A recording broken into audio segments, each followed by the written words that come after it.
냄새 나는 거지. 당장 쫓아내세요. 최 과장의 차갑고 날카로운 목소리가 로비에 울려 퍼졌습니다. 제가 점심시간에 밥값을 대신 계산해드린 초라한 차림의 남자가 회사까지 찾아왔다는 이유만으로 상사에게 질책당하고 있었거든요. 그때는 몰랐습니다. 그 남자가 누구인지, 왜 저를 찾아왔는지, 그리고 다음 날 회사 앞에 검은 벤츠 세대가 도착할 줄은. 지금부터 이 사연 시작합니다. 사연 시작 전에 구독 버튼을 눌러주시고 어디서 듣고 계신지 댓글에 남겨주시면 행운 가득한 기운을 전달해 드립니다. 점심시간이었어요. 오전 내내 서류 작업에 시달린 저는 회사 근처 작은 한식당으로 향했죠. 평소에 자주 가던 곳이었거든요. 문을 열고 들어서는 순간 식당 안이 어수선했습니다.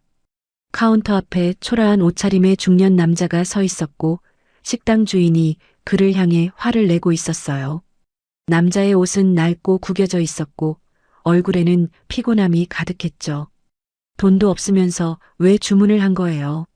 주인의 목소리가 차갑게 울렸습니다. 남자는 고개를 숙인 채 아무 말도 하지 못했어요. 손은 주머니를 더듬고 있었지만 지갑은 보이지 않았죠. 저는 그 광경을 보며 발걸음을 멈췄습니다. 다른 손님들도 힐끗힐끗 쳐다보며 수군거렸어요. 남자의 어깨가 점점 움츠러들었죠. 가슴이 철렁 내려앉았습니다. 저도 예전에 지갑을 잃어버려 난처했던 적이 있거든요.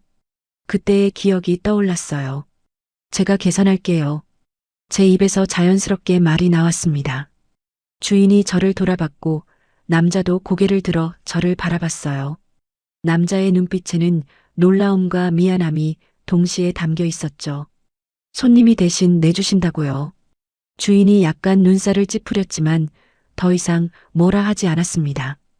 저는 카운터로 다가가 카드를 건넸어요.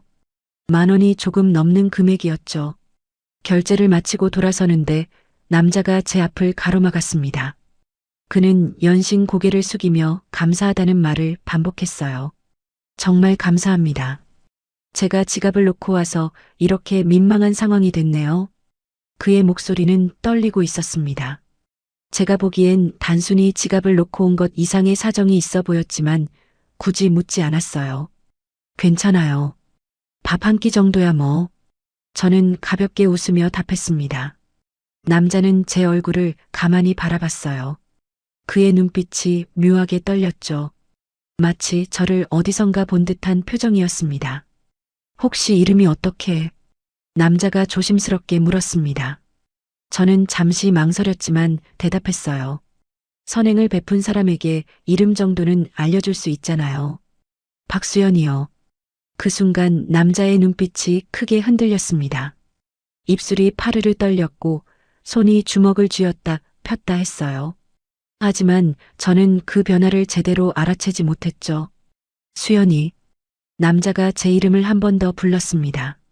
목소리에 무언가 감정이 실려 있었지만 정확히 뭔지 알 수 없었어요. 저는 시계를 보며 점심시간이 얼마 남지 않았다는 걸 깨달았죠. 그럼 저 먼저 갈게요. 맛있게 드세요. 저는 가볍게 인사하고 자리를 떠났습니다. 뒤돌아보니 남자가 한참 동안 저를 바라보고 있었어요. 묘한 기분이 들었지만 곧 잊어버렸죠. 밥을 먹고 회사로 돌아가는 길, 저는 방금 일을 떠올렸습니다. 어려운 사람을 도운 것뿐인데 왜 그 남자가 그렇게 감정적으로 반응했을까요? 하지만 오래 생각하지 않았어요. 그저 선행을 한 것에 만족했을 뿐이었거든요. 회사에 도착하니 동료들이 점심 먹고 돌아오고 있었습니다. 저는 자리에 앉아 오후 업무를 준비했죠.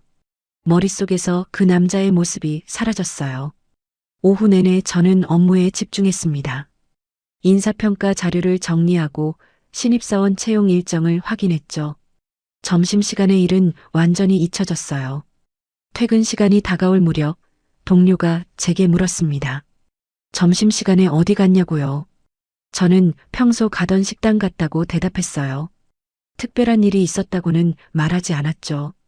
그때는 정말 몰랐습니다. 그 남자가 누구인지, 왜 제 이름을 듣고 그렇게 흔들렸는지, 그리고 다음날 제 인생이 완전히 뒤바뀔 거라는 것을요. 그날 오후 저는 그 남자를 완전히 잊고 있었어요. 업무에 집중하며 하루를 보냈죠. 하지만 그 남자는 달랐습니다. 그는 식당을 나온 뒤 한참 동안 그 자리에 서 있었어요. 박민서는 딸의 뒷모습을 바라보며 가슴이 벅차올랐습니다. 25년 만에 만난 딸이었죠. 아내와 이혼한 뒤 딸을 찾아 헤맸지만 소식을 듣지 못했거든요. 전처가 딸을 데리고 이사를 가버렸고 연락이 끊겼습니다. 수소문 끝에 딸이 이 근처에서 일한다는 정보를 얻었어요. 하지만 확신이 없었죠. 그래서 초라한 차림으로 직접 확인하러 온 것이었습니다. 딸이 자신을 알아보지 못할 거라 생각했지만 혹시 모를 거부감을 피하고 싶었어요. 수연이. 그는 딸의 이름을 되뇌며 눈물을 흘렸습니다. 식당 주인이 이상하게 쳐다봤지만 신경 쓰지 않았어요. 25년 만에 딸을 만났다는 사실이 믿기지 않았죠. 민서는 천천히 식당을 나왔습니다. 딸이 일하는 회사 건물을 바라보며 복잡한 심경이었어요. 당장 달려가 딸을 껴안고 싶었지만 참았죠. 딸이 아버지를 미워할 수도 있다는 생각이 들었거든요. 전화기를 꺼내 비서실장에게 전화를 걸었습니다. 김태주는 민서 회장의 측근이었어요. 20년 동안 함께 일하며 회장의 모든 사정을 알고 있었죠.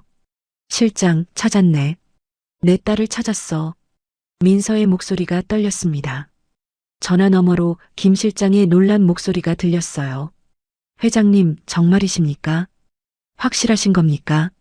김 실장이 조심스럽게 물었습니다. 민서는 고개를 끄덕였죠. 박수연이야. 내 딸이 맞아. 얼굴이 어릴 적 그대로야. 아내를 닮았어. 전화 너머로 잠시 침묵이 흘렀습니다. 김 실장도 감격한 듯 했어요. 회장이 얼마나 딸을 찾아 헤맸는지 잘 알고 있었거든요. 축하드립니다, 회장님. 이제 어떻게 하시겠습니까? 김 실장이 물었습니다. 민서는 잠시 생각에 잠겼어요. 딸에게 어떻게 다가가야 할지 고민이었죠. 천천히 가야겠네. 딸이 날 기억하지 못하고 어쩌면 미워할 수도 있어. 민서의 목소리에 슬픔이 묻어났습니다. 김 실장은 조용히 대답했어요. 회장님께서 최선을 다하신 걸 압니다. 분명 아가씨도 이해하실 겁니다. 전화를 끊은 민서는 다시 회사 건물을 바라봤습니다. 딸이 저 안에서 일하고 있다는 게 신기했어요. 자신은 대기업 회장이지만 딸은 평범한 직장인으로 살고 있었죠. 민서는 결심했습니다. 먼저 딸에게 다가가 관계를 회복하겠다고요. 천천히 조금씩 딸의 마음을 얻어야 했어요. 그리고 언젠가는 진실을 밝히고 함께 살 수 있기를 바랐죠. 하지만 민서는 몰랐습니다. 내일 예상치 못한 상황이 벌어질 거라는 것을요. 딸의 직장에서 누군가 딸을 괴롭히는 일이 생길 거라는 것을, 그리고 그 일이 자신과 딸의 재회를 앞당기게 될 거라는 것을 말이에요. 민서는 호텔로 돌아갔습니다. 비서실장에게 지시를 내렸어요. 딸의 회사를 조사하고 딸의 상황을 파악하라고요. 그리고 내일 다시 딸을 만나러 가겠다고 했죠. 그날 밤 민서는 잠을 이루지 못했습니다. 딸의 얼굴이 자꾸 떠올랐어요. 밥값을 대신 내주는 딸의 따뜻한 모습이 가슴을 뭉클하게 했죠. 자신이 떠난 뒤에도 딸이 이렇게 착하게 자랐다는 게 감사했습니다. 새벽이 되어서야 민서는 잠이 들었어요. 꿈속에서 어린 딸이 자신을 향해 달려오는 모습을 봤죠. 하지만 깨어나니 현실이었습니다. 딸은 이제 다 자랐고 자신을 기억하지 못하는 어른이 되어 있었어요. 다음 날 민서는 다시 딸의 회사로 향했습니다. 이번에도 초라한 차림이었어요. 딸에게 부담을 주고 싶지 않았거든요. 로비에 도착해 딸을 찾았죠. 하지만 예상치 못한 일이 벌어지기 시작했습니다. 다음 날 점심시간이 지난 오후 2시쯤이었어요. 저는 자리에서 일어나 화장실에 가려던 참이었죠. 그런데 최 과장이 제 앞을 가로막았습니다. 박사원, 잠깐 얘기 좀 하죠. 최 과장의 목소리가 차갑게 들렸어요. 평소보다 더 날카로운 느낌이었죠. 저는 불안한 마음으로 고개를 끄덕였습니다. 어제 점심시간에 어디 갔습니까? 최 과장이 물었습니다. 저는 잠시 당황했어요. 왜 갑자기 점심시간 행적을 묻는 건지 이해가 안 갔거든요. 평소 가던 식당에 갔는데요. 제가 조심스럽게 대답했습니다. 최 과장이 비웃듯 웃었어요. 거지한테 밥값 계산해줬다며. 그게 사실입니까? 순간 가슴이 철렁 내려앉았습니다. 누가 본 걸까요? 식당에 다른 직원이 있었나 싶었어요. 하지만 기억나는 얼굴은 없었죠. 한 분이 어려워 보이셔서 도와드렸을 뿐입니다. 제가 설명하려 했지만 최 과장은 손을 저었어요. 표정이 점점 굳어졌죠. 우리 회사 직원이 거지한테 시해 베푸는 모습이 소문났어요. 회사 이미지에 해가 된다는 거 모르십니까? 최 과장의 목소리가 높아졌습니다. 주변 동료들이 힐끗힐끗 쳐다보기 시작했어요. 얼굴이 화끈거렸죠. 죄송합니다. 하지만 그냥 어려운 분을 도와드린 것뿐인데 제가 변명하려 했지만 최 과장은 들으려 하지 않았어요. 손가락으로 제 얼굴을 가리키며 말했죠. 앞으로 그런 행동 절대 하지 마세요. 회사 밖에서든 안에서든 우린 항상 회사를 대표하는 겁니다. 알겠습니까? 저는 할 말을 잃었습니다. 선행을 한 것이 잘못이 될 줄은 몰랐거든요. 고개를 숙이고 죄송하다고만 반복했어요. 바로 그때였습니다. 로비 쪽에서 소란이 들렸어요. 경비원이 누군가와 실랑이 하는 소리였죠. 저와 최 과장은 동시에 그쪽을 바라봤습니다. 로비에 어제 그 남자가 서 있었어요. 초라한 차림 그대로였죠. 경비원이 그를 막으려 했지만 남자는 저를 찾고 있었습니다. 저기 박수연 사원님 계십니까? 어제 은혜를 갚으러 왔는데. 남자의 목소리가 로비에 울려 퍼졌습니다. 저는 깜짝 놀라 그쪽으로 달려갔어요. 최 과장도 따라왔죠. 이 양반이 누구예요? 왜 여기 온 겁니까? 경비원이 남자를 붙잡으며 물었습니다.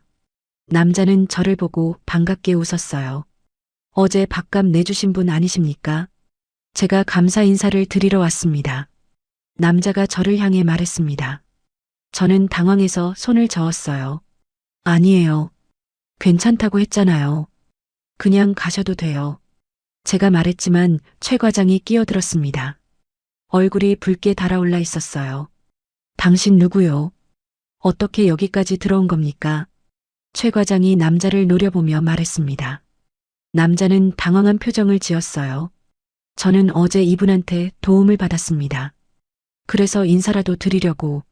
남자가 조심스럽게 설명했지만 최 과장은 들으려 하지 않았어요. 경비원에게 손짓하며 말했죠. 당장 내보내세요. 이런 거지가 회사에 들어오면 안 되잖아요. 최 과장의 말에 저는 가슴이 무너지는 것 같았습니다. 남자는 아무 말도 하지 않았어요. 다만 고개를 숙인 채 서 있을 뿐이었죠. 과장님, 이건 너무하신 것 아닙니까? 제가 항의했지만 최 과장은 저를 노려봤습니다. 박사원, 지금 누구 편이에요? 회사 이미지 생각 안 해요. 저는 할 말을 잃었습니다. 남자는 경비원에게 이끌려 밖으로 나가고 있었어요. 뒤돌아보며 저를 바라보는 눈빛이 슬퍼 보였죠. 최 과장은 저를 회의실로 끌고 갔습니다. 문을 닫고 본격적으로 질책을 시작했어요. 그 순간 저는 정말 억울했죠. 선행이 이렇게 큰 문제가 될 줄은 몰랐거든요. 회의실 문이 닫히자 최 과장은 본격적으로 화를 냈습니다. 테이블을 손바닥으로 치며 소리를 질렀어요. 박사원, 도대체 정신이 있는 겁니까? 회사 이미지가 얼마나 중요한데. 저는 고개를 숙인 채 아무 말도 하지 못했습니다.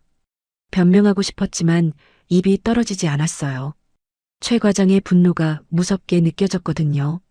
어제 거지한테 밥값 내준 것도 모자라 오늘 회사까지 찾아오게 만들었어요. 이게 정상입니까?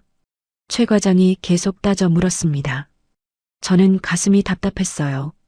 단지 어려운 사람을 도와준 것뿐인데 왜 이렇게 혼나야 하는지 이해할 수 없었죠. 죄송합니다. 제가 생각이 짧았습니다. 제가 사과했지만 최 과장은 만족하지 않았어요. 팔짱을 끼고 저를 내려다보며 말했죠. 사과로 끝날 문제가 아니에요. 이번 일로 경고장 들어갈 겁니다. 순간 머리가 하얘졌습니다. 경고장이요. 단지 선행을 했을 뿐인데 경고장까지 받아야 한다는 게 믿기지 않았어요. 과장님, 그건 너무하신 거 아닙니까? 저는 그냥 제가 항변하려 했지만 최 과장은 손을 저으며 말을 끊었습니다. 됐어요. 내일 인사팀장님께 보고할 겁니다. 각오하세요. 최 과장이 회의실을 나가려는 순간이었습니다. 제 휴대폰이 울렸어요. 모르는 번호였죠. 평소라면 받지 않았을 텐데 그날은 왠지 받고 싶었습니다. 여보세요. 제가 조심스럽게 전화를 받았습니다. 낯선 남자 목소리가 들렸어요. 박수연 씨 맞으십니까? 저는 대한그룹 비서실 김태준입니다. 대한그룹이요. 한국에서 5손가락 안에 드는 재벌 그룹이었어요. 왜 그런 곳에서 저한테 전화를 한 걸까요? 네, 맞는데요. 무슨 일이신지 제가 떨리는 목소리로 물었습니다. 김 실장이 차분하게 말했어요. 어제 저희 회장님께서 실례를 범했다고 들었습니다. 혹시 불편하신 점은 없으셨는지 확인차 연락드렸습니다. 회장님이요. 잠깐, 어제 그 남자가 대한그룹 회장이라는 건가요? 아니, 그럴 리가 없었어요. 초라한 차림에 지갑도 없던 사람이 어떻게 재벌 회장일 수 있죠? 아, 네. 별로 불편한 건 없었는데요. 제가 어색하게 대답했습니다. 사실 무슨 말을 해야 할지 몰랐어요. 김 실장이 다시 말했죠. 다행입니다. 회장님께서 많이 걱정하셨습니다. 혹시 회사에서 불편한 일이 있으시면 언제든 연락 주십시오. 전화가 끊겼습니다. 저는 멍하니 휴대폰을 내려다봤어요.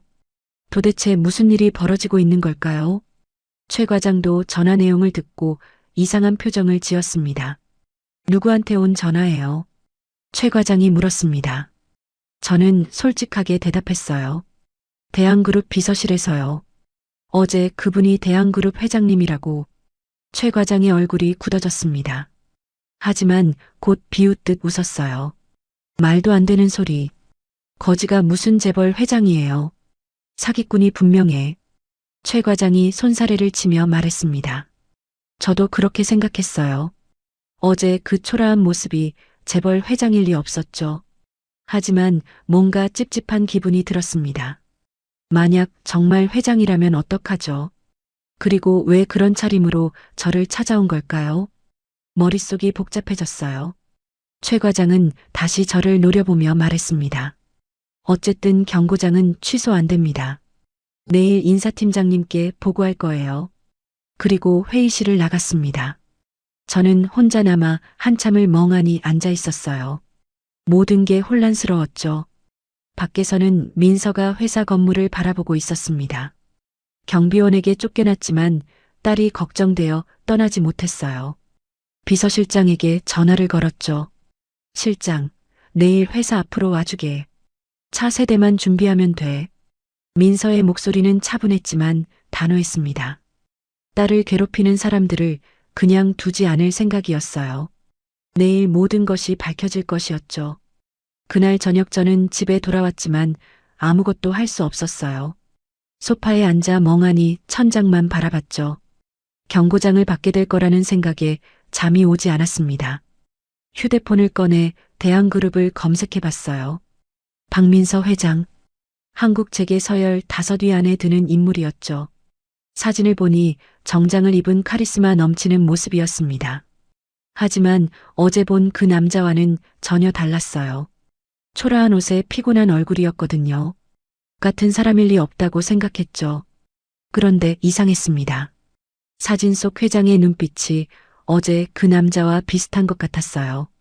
특히 저를 바라보던 따뜻한 눈빛 말이에요. 가슴이 두근거렸습니다. 설마 정말. 저는 고개를 저었습니다. 말도 안 되는 생각이었어요. 재벌 회장이 왜 초라한 차림으로 식당에 있었겠어요. 분명 사기꾼이거나 동명이인이었죠. 다음 날 아침 출근길이었습니다. 마음이 무거웠어요. 오늘 최 과장이 팀장님께 보고할 거라고 했거든요. 경고장이 쌓이면 승진은 물론 해고될 수도 있었죠. 회사에 도착하니 평소와 다른 분위기였습니다. 동료들이 창밖을 내다보며 웅성거리고 있었어요.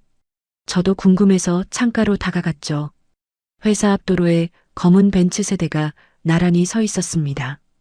고급 차량이었어요. 번호판을 보니 특별 차량 번호였죠. 주변 사람들이 사진을 찍고 있었습니다. 저게 뭐야? 무슨 일이래? 동료 한 명이 물었습니다. 다른 동료가 대답했어요. 대한그룹 회장 차량이래. 로비에 사람들이 와 있대. 대한그룹이요. 심장이 쿵 내려앉았습니다. 설마 어제 그 전화가 진짜였을까요? 아니, 그럴 리 없었어요. 우연의 일치겠죠. 저는 서둘러 자리로 갔습니다. 최 과장이 긴장한 표정으로 서 있었어요. 로비에서 경비원이 달려와 뭔가 말했죠. 과장님, 로비에 대한그룹 사람들이 와서 박수연 사원님을 찾습니다. 경비원의 말에 사무실이 술렁거렸습니다. 최 과장의 얼굴이 굳어졌어요. 저를 째려보는 눈빛이 섬뜩했죠. 박사원, 당신 뭔 짓을 한 거예요? 최 과장이 다가와 낮은 목소리로 물었습니다. 저는 당황해서 손을 저었어요. 저도 모르겠어요. 정말 아무것도 모릅니다. 제가 대답했지만 최 과장은 믿지 않는 듯 했어요. 이를 악물고 저를 노려봤죠. 로비로 내려가 봅시다. 무슨 일인지 확인해야죠. 최 과장이 제 팔을 붙잡고 로비로 끌고 갔습니다. 엘리베이터를 타고 내려가는 동안 제 심장은 미친 듯이 뛰었어요. 도대체 무슨 일이 벌어지는 걸까요? 로비에 도착하니 정장을 입은 남자들이 일렬로 서 있었습니다. 모두 고급 정장에 선글라스를 낀 모습이었어요. 분위기가 압도적이었죠. 선두에 선 남자가 저를 보고 다가왔습니다. 명함을 꺼내 건넸어요. 박수연 사원님 맞으십니까?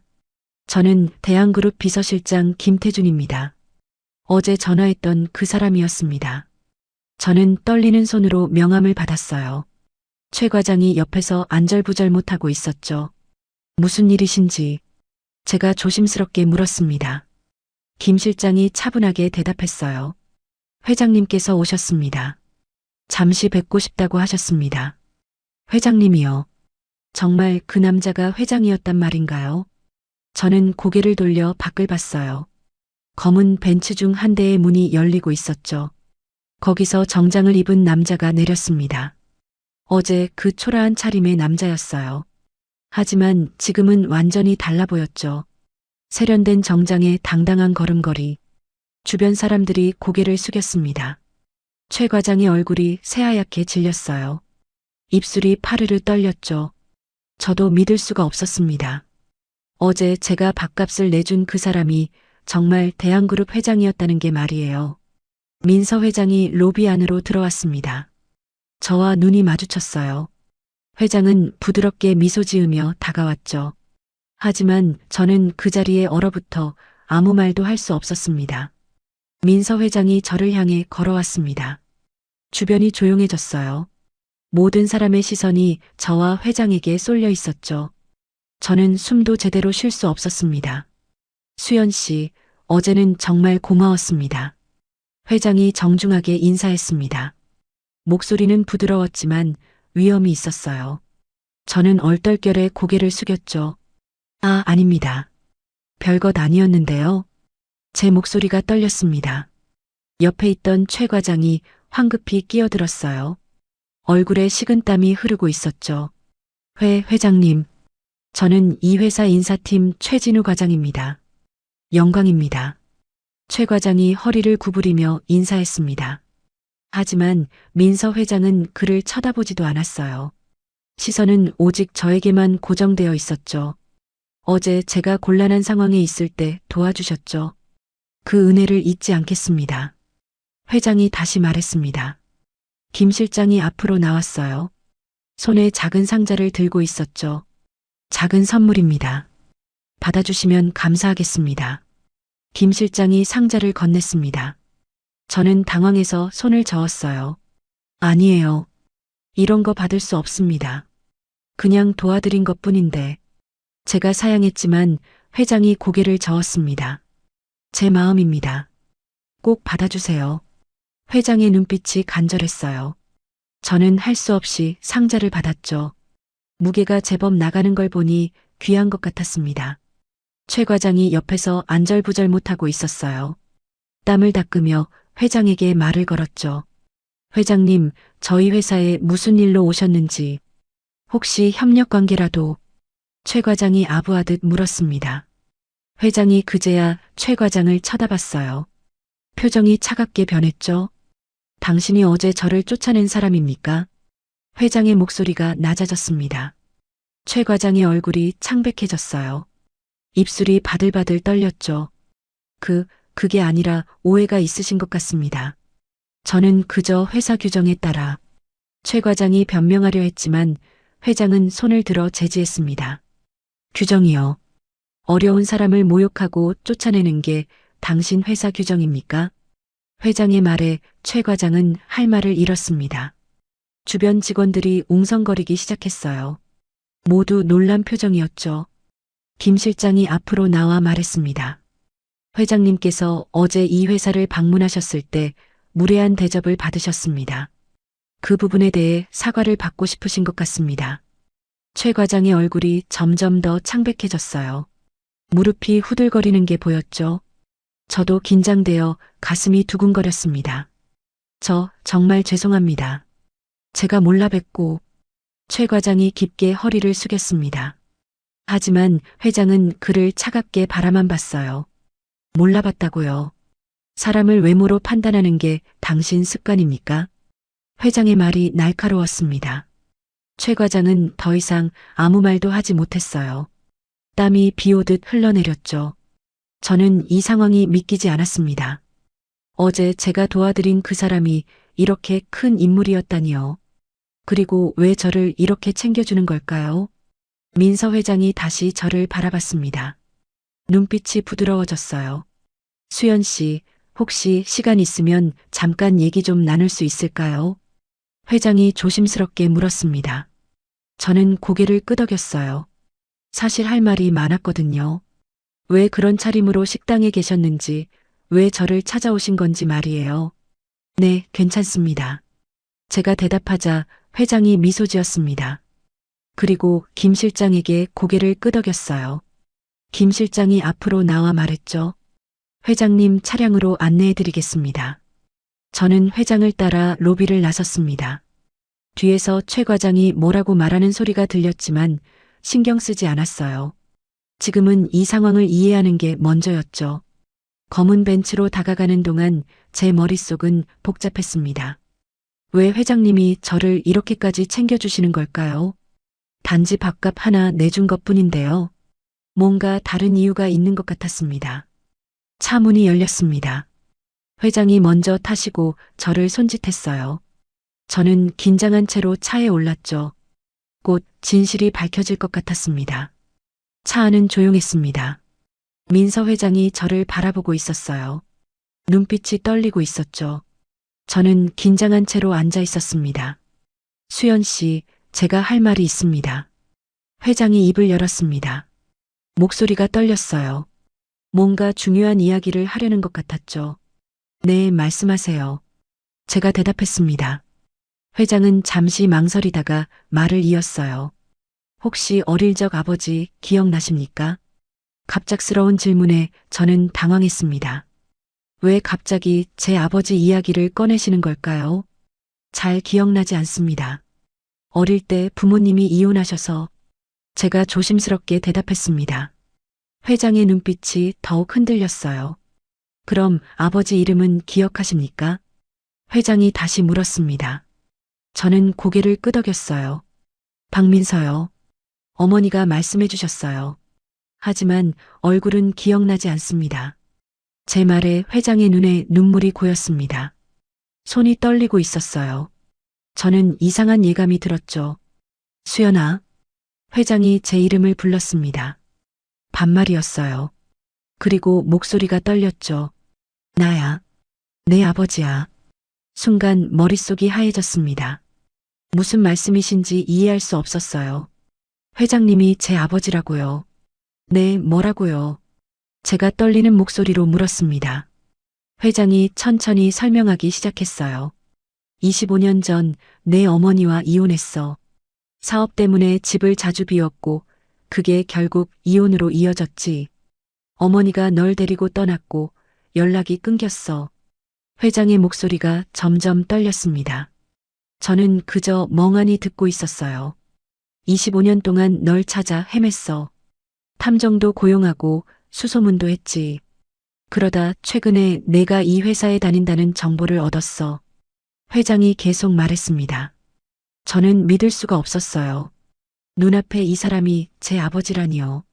확인하고 싶어서 초라한 차림으로 찾아갔어. 내가 날 알아볼까봐, 거부당할까봐 두려웠거든. 회장의 눈에서 눈물이 흘러내렸습니다. 저도 모르게 눈물이 났어요. 그런데 넌 날 도와줬어. 밥값을 내주고 따뜻하게 대해줬지. 그때 확신했어. 내가 내 딸이라는 걸. 회장이 제 손을 잡았습니다. 따뜻했어요. 저는 울음이 터져 나왔죠. 아빠가 늦어서 미안해. 25년 동안 못 찾아서 미안해. 회장이 흐느꼈습니다. 저도 울고 있었어요. 어릴 적 기억이 희미하게 떠올랐죠. 따뜻한 품, 큰 손, 다정한 목소리. 아빠. 제 입에서 그 단어가 나왔습니다. 25년 만에 부르는 말이었어요. 회장이 저를 껴안았죠. 저도 아버지를 껴안았습니다. 한참을 울고 나서야 우리는 진정할 수 있었어요. 아버지가 제 얼굴을 닦아주며 말했죠. 내가 이렇게 착하게 자라줘서 고마워. 어머니가 잘 키워주셨구나. 아버지의 목소리가 따뜻했습니다. 저는 고개를 끄덕였어요. 어머니는 돌아가셨어요. 3년 전에 제 말에 아버지의 얼굴이 굳어졌습니다. 슬픔이 가득했어요.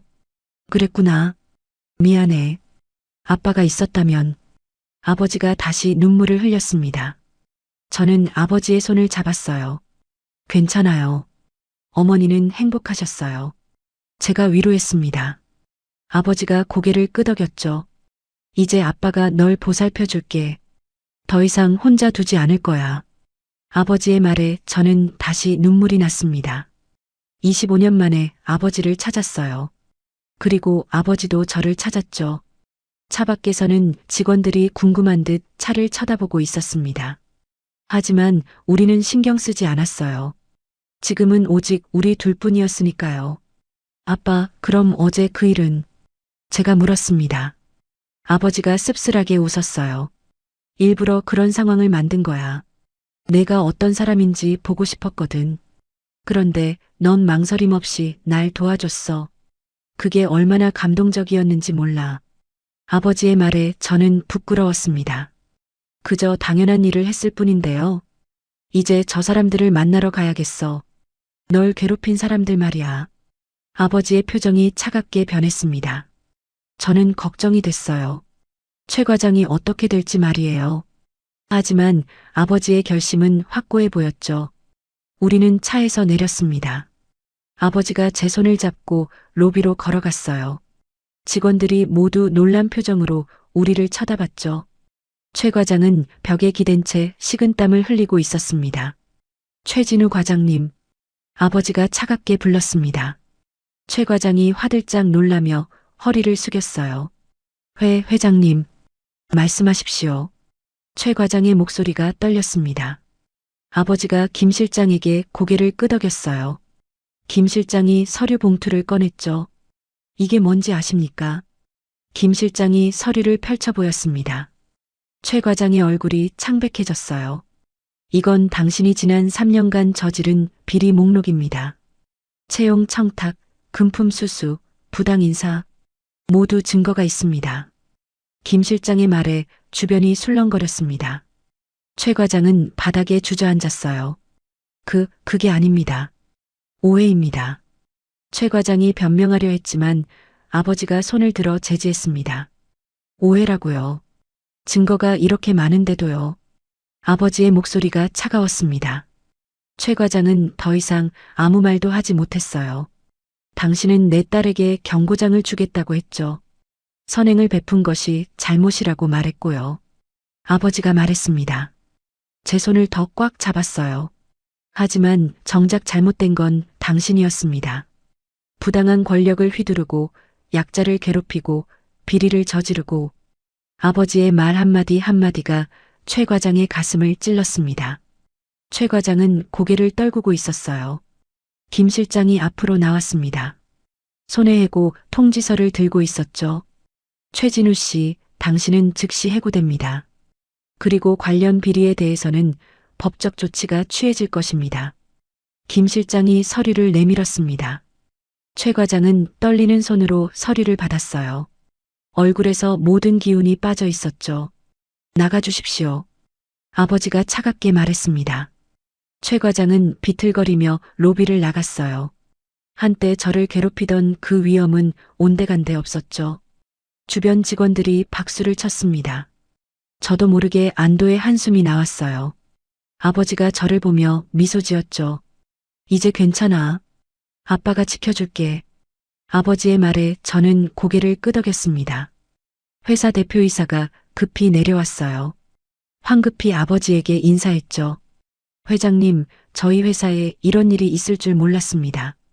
정말 죄송합니다. 대표이사가 깊이 허리를 숙였습니다. 아버지가 차분하게 말했어요.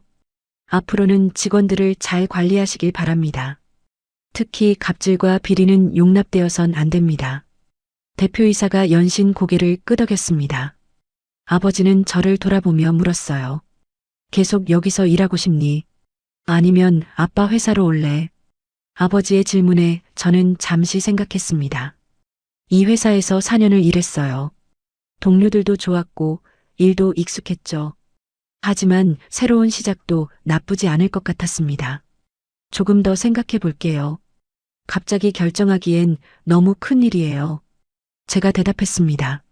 아버지가 이해한다는 듯 고개를 끄덕였어요. 천천히 생각해. 아빠는 내가 결정하는 대로 따를게. 우리는 함께 회사를 나섰습니다. 벤츠가 기다리고 있었어요. 아버지가 문을 열어주었죠. 점심 먹으러 갈까? 25년 만에 같이 먹는 거니까 특별한 곳으로 가자.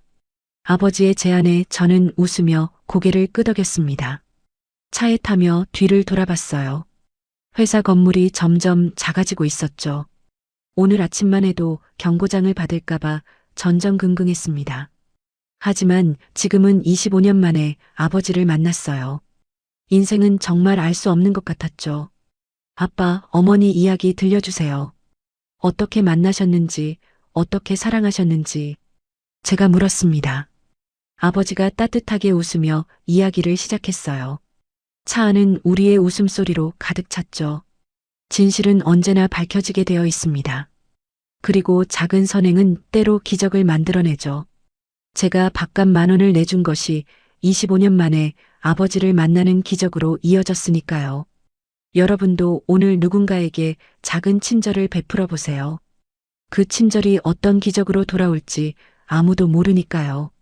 여러분의 소원이 이루어지길 바라며 행운 가득한 하루 되시길 바랍니다.